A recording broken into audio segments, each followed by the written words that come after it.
So, welcome back to another edition of the Draft America Podcast. We're going to look at three things today, and we're going to start off with the National League West race. Now, we know the Padres and Dodgers just played 6 games in a span of about a week and a half, back-to-back weekends, with this just frankly awful format that this new schedule has given us these last 3 years, with everybody playing everybody and so many series. It lines up as back-to-back weekends or back-to-back weeks, and it just feels wrong that the Padres and Dodgers are finished playing, and we're not even through the month of August. So season series over. Los Angeles wins 9-4. Remember last year the regular season went San Diego's way as they won 8 of 13. Of course, the Dodgers got their revenge in the playoffs, but this year one-sided. Really, Dodgers winning 9 of 13, which of course these days, baseball finally got it right. The tiebreaker is the season series, so if the teams end up with the same record, the Dodgers would then get the win the division title. And if you're wondering about potential first round bye, they trail the Phillies by a game and a half. At the moment, the Phillies have the season series tiebreaker based on taking 2 of 3 earlier this year.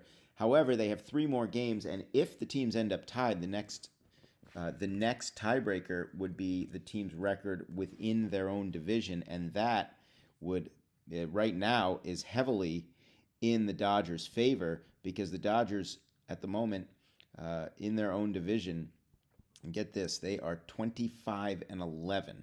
They're 25-11 against their division this year. Phillies, not bad, 20-16, but looks like if it comes down to a 3-3 season series split, the tiebreak would still go the Dodgers' way.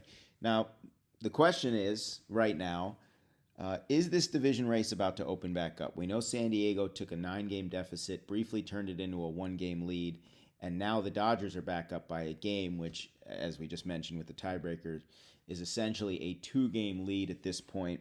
The teams have 30 games remaining. Dodgers are now 75 and 57. Right, so that's 132 games played. San Diego 74 and 58. We could look at schedules, and we could sit here and break down how it's going to play out. And really, you just don't know if you're going to catch a team when they're hot. The Dodgers' upcoming schedule, though, is pretty soft. After the Cincinnati series, they host Arizona for 3. They go to Pittsburgh for 3. They go to Baltimore for 3. They host the Rockies for 3. At San Francisco for 3. We mentioned the Phillies. September 15th through the 17th, they'll host the Phillies. Then 4 at home against the Dodgers, 3 at Arizona, and they finish with 3 in Seattle. So their schedule lines up quite favorably at this point. That's one factor. The other factor is health. And we know that a big part of the Dodgers' recent struggles, where they had a 17-25 stretch, I believe, a big part of that is injuries. Not to excuse, offensive struggles or just excuse losing in general, because the team that the Dodgers run out each and every night is still really good. But the return of a number of key players, you have to feel like, I don't want to say the Dodgers are just playing with their food or we're just, are bored with the regular season. Last year they had to scrap and claw. It took till the final week of the season to close out the NL West. But you just get the sense that as the Dodgers continue to get players back, it's just going to get harder and harder for San Diego to keep pace in the division, and you just start thinking about the big picture in the National League. And think about the names that are coming back for the Dodgers. Their bullpen, they just activated Tanner Scott and Kirby Yates. They're waiting on Michael Kopech to come back. They could get Brusdar Graterol back. And, you're talking about 4 closer caliber pitchers, or pitchers who can take on multiple innings and be effective. They're also waiting on Hyun-Sung Kim, Tommy Edman, Kike Hernandez. Granted, those guys are not huge offensive producers, but Max Muncy is. He seems to be really the catalyst for that Dodger offense. Their record without Muncy is, I believe they're under 500 or around there. And with him in the lineup, they're very good. He lengthens the lineup. He gives them a big power threat, of course, and he takes really good at-bats. It's one thing about the Dodgers in general, and Muncy in particular. He sees a lot of pitches. He works counts. He just, Chris Taylor used to do that. Chris Taylor was let go by the Dodgers this year. And it was one of those, you look at, okay, Chris Taylor, he's not, Ohtani or Betts or Freeman, but he was that guy when he was effective that just wore down pitchers and really intangibly helped the rest of the lineup. I think right now, as good as the Padres have been and as good as they probably are, I think that it's a tall order for them to withstand what I think is going to be a significant turnaround by the Dodgers. I just think getting those guys back, we talk a lot about the bullpen, the struggles of the bullpen for the Dodgers. They had that stretch where they blew 4 saves in like 7 games. They've had a lot of close losses. San Diego themselves, their schedule's not all that brutal either. So I don't want to dismiss that. They're at Seattle now. They've got Minnesota, Baltimore, Colorado, Cincinnati, Colorado again for 4, Mets, White Sox, Brewers, Diamondbacks to close the year. So both of these teams, there's an opportunity to string together wins. But really the question, to me, this is more about the Dodgers and what they do. I think the Padres are going to play solid, if not spectacular ball the rest of the year. But the return of those guys, the starting pitching for the Dodgers, which last year, and it seems like a lot of years in the playoffs, has been an issue. I think this rotation is in as good of a shape as it's been maybe ever. Now you've got a healthy and effective Blake Snell. You've got a healthy and pretty effective Tyler Glasnow. Yamamoto's been good all year. We'll see what they can get out of Ohtani. Dave Roberts has said probably not going to stretch Ohtani past 5 innings at any point this year. And then you've got Clayton Kershaw having really an amazing season given his age and injuries in recent years, just vintage Kershaw. And then Emmett Sheehan delivers a 2-hit shutout performance with 10 strikeouts last night against a pretty solid contending Cincinnati Reds team. So factor in the starting rotation, factor in reinforcements coming from the bullpen, factor in that you still, even with some inconsistencies offensively, have a lineup consisting of Ohtani, Betts, who's heating up, Freeman, Will Smith, who's leading the National League in average, Teoscar Hernandez, Andy Pages, who hit 2 homers last night. And I think this run is coming. I'm not saying it's going to be a tear. A couple of years ago, the Dodgers had, I believe it was a 34-5 stretch. They famously had a 52-9 stretch in 2017. With 30 games remaining, I don't know what the magic number is for wins for the Dodgers. I think 93, 94 will do the trick. I don't think they're getting to 100. They'd have to go 25-5 to get to 100. They'd have to go 23-7 just to match last year's 98 wins. But they don't need that. They know that. I think they're focused, of course, on the division. I think a first-round bye is within reach. You think about the injury to Wheeler with the Phillies and how that changes things. They won't catch the Brewers at this point. Milwaukee obviously took the season series from the Dodgers, winning all 6 games, which was really a shock. Milwaukee right now 82-50, so they've got a 7 and effectively 8-game lead over the Dodgers for the top seed. But if Los Angeles gets a bye, if they finish this season with momentum, if they go into October healthy, they are absolutely, once again, the favorites and the team to beat, and the team that you're going to have to really play, I think, close to flawless baseball to beat them. And again, they've been in kind of a funk for a while, and sometimes when you do that, you get that out of your system early enough in the season. I don't think it's indicative of who the Dodgers really are. I think it's just baseball being baseball. I think weird stuff can happen, but a team this talented is not, the law of averages. Things are going to balance back out. And I just think San Diego has its work cut out for it if it wants to keep pace with the Dodgers in the National League West. All right, let's now look at the American League Cy Young race, which really now is just down to, I think, 2 finalists. Tarik Skubal of the Tigers, Garrett Crochet of the Red Sox. Now, personally, as a disclaimer, I'm going to tell you, I don't like metrics, sabermetrics. I don't like that, going too in-depth on statistics beyond kind of the main ones. So the question now is, who's the favorite here in this race? Tarik Skubal last night had a very strange outing. Last night gave up 6 runs, 5 of which were unearned, 6 2/3 innings, 12 strikeouts. Just one of the weirdest outings that you'll ever see. A grand slam by Shea Langoliers knocked him out of the game. And so you kind of scratch your head at that one, because on one hand, 1 earned run over 6 2/3 innings, no walks, 12 strikeouts. That part's great. But 2 homers, 6 total runs, 7 hits for Skubal. Team loses the game 8-3. Now, we know what Garrett Crochet did in his last start and what he's done, well, really his last 2 starts. He had a rough one in Houston on August 11th. Then Miami on the 17th delivered 1 run, 3-hit ball over 7 innings, a walk and 8 strikeouts, and then dominated the Yankees this past Saturday, a 12-1 win in which he delivered 7 innings, a run on 5 hits, a walk, and 11 strikeouts. Both games, the only blemish against Crochet was a solo home run. He's been fantastic this year. You look at the numbers, they're so tight right now. Skubal's up 5 strikeouts, 212 to 207. By the way, Skubal, if you're wondering, 26 starts on the season. Crochet, 26 starts on the season. Crochet's got the slightest of margins in innings pitched, literally a third of an inning, 166 1/3 to 166. The numbers as far as hits per 9, Skubal, little bit better there with 6.5. Crochet not far behind at 7.3. The ERA plus, if you buy into that statistic, 184 to 172 in favor of Skubal. Whip, Skubal, 0.87, Crochet at 1.06. Fielding independent pitching, Skubal with a big margin there, 2.26 to 2.58. Strikeout to walk ratio, Crochet pales in comparison there to Skubal, 4.93 for Crochet, 8.48 for Skubal. I think with also Skubal leading the league in ERA, 2.28, Crochet at 2.38.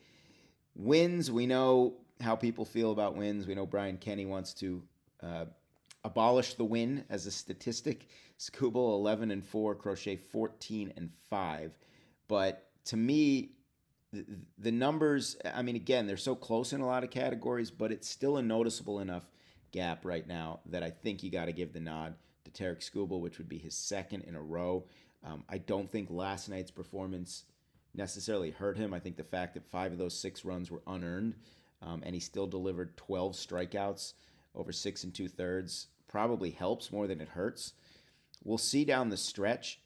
My question has always been with Cy Young, Rookie of the Year, those 2 awards, do the voters consider, whether the teams are good the way they do with most valuable player? Because most valuable, it's easier to quantify that part with how, commensurate to how the team is doing, whereas Cy Young is just who's the best pitcher. But if the Red Sox are able to sustain this, get into the postseason, we know the Tigers are all but a certainty to win the AL Central.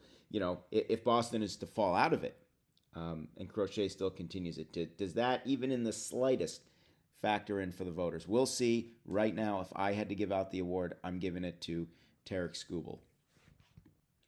All right, last but not least, we're going to stay on the theme of pitching, good pitching, and we're going to look at the 3 biggest surprise pitchers of the past couple weeks, or past few starts at least. Let's just say 3 names you wouldn't expect to be talking about as really, shutting it down, especially this time of year when we're focused really on the big contenders, the big names, the star power. But let's look at 3 pitchers who have really been dealing lately. All right, I'm going to start with my Orioles, and I am so proud to be eating my words right now about Trevor Rogers. Now, I was very mad at Mike Elias when he made the trade last year, giving up Kyle Stowers and Connor Norby for Trevor Rogers. Now, Rogers is under team control through next year, and we know that Trevor Rogers had a great rookie season. When he came into the league, I don't want to say took the league by storm, that's a little dramatic, but he was the runner-up for Rookie of the Year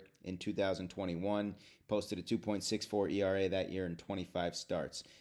His numbers the past 3 years following were not good, and he only made 4 starts before injuries got him in 23.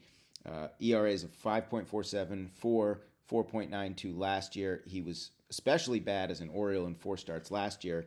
0-2 with a 7.11, and he went to the minors. He was still in the minors this year, and then all of a sudden, he has figured something out, and that's an understatement for a guy that has pitched 83 1/3 innings and given up an absurd 50 hits. 50 hits in 83 1/3 innings, 13 earned runs in that time, just 2 homers, 19 walks, 76 strikeouts, a nice even 4 strikeout to walk ratio. And when you look at the game log, I mean, it's just every start basically for Rogers has been brilliant, absolutely brilliant. He has not given up more than 2 earned runs in a start since June 18th. His first start of the year, scoreless, 6 1/3. Then he had a little bit of a rough, abbreviated outing against Tampa. Gave up 3 runs in 2 1/3 on June 18th, the game that the Orioles, I believe that was the game that they led 8-0, lost 12-8. Since then, Rogers has gone 6 innings in 10 of his 11 starts. The one start he didn't, he went 5 1/3. He has given up 0, 1, or 2 earned runs in every single start. And his last 6 starts, he has not given up more than a single run in any one of those. He has been obviously the Orioles' ace right now, but a 1.4 ERA. The guy, again, 50. I can't get over 50 hits in 83 1/3 innings. And so all of a sudden, this trade that saw Stowers, who blossomed into an all-star this year, and Norby, who has got a chance to be a really good third baseman, for a guy who ended up in the minor leagues. I mean, it looked like it was going to go down as one of the worst trades in Orioles history. Shades of Glenn Davis, right, for Curt Schilling, Pete Harnisch, and Steve Finley back in the early 90s. But here's Rogers now, and I think, it's going to be, I don't want to say too little too late. It's just not going to be enough on his resume to be considered for Cy Young.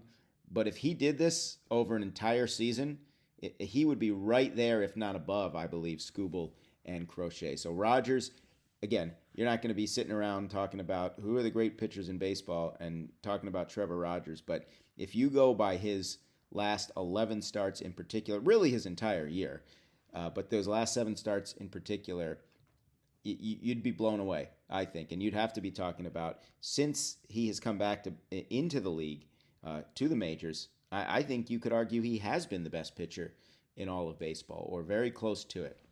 All right, let's give a shout out to Brady Singer of the Reds. His last 3 starts and 5 of his last 6 have been terrific. For a guy who got off to a pretty rough start this year, just delivered a 1-hit, 1-run allowed outing against the Diamondbacks, in which he struck out 9.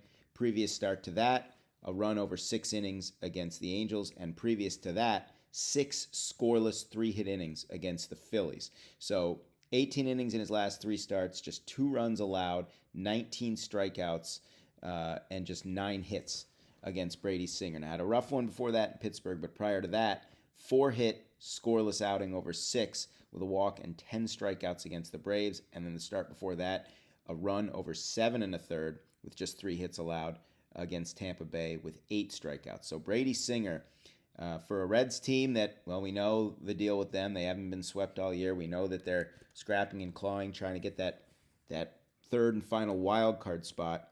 And the turnaround of Brady Singer has been just tremendous. His overall numbers in August, sub-2 ERA, just 20 hits allowed in 27 2/3 innings, 9 walks, 31 strikeouts. So tip of the cap to Brady Singer. All right, one more name that you probably don't know about, but who has been fantastic, albeit in a very abbreviated sample size, and that would be Hurston Waldrop of the Atlanta Braves. He has made 4 starts on the season, all in the month of August. He has given up 2 earned runs in 24 2/3 innings, just 13 hits, 6 walks, 24 strikeouts.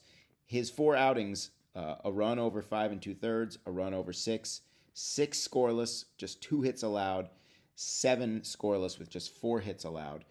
So in a season that has gone south for the Atlanta Braves, perhaps baseball's most disappointing team on the year in terms of preseason expectations, Perhaps the Braves have themselves a future gem here in young Hurston Waldrop, who's been just terrific in 4 starts here in the big leagues, and he will be getting the call tonight against the Marlins and a former Cy Young winner, Sandy Alcantara. So shout out to those 3 guys. Thank you all again for listening to the Draft America podcast. Hope to be bringing you more episodes very shortly. Like, comment, and subscribe on YouTube. Follow on social, and we will be back soon.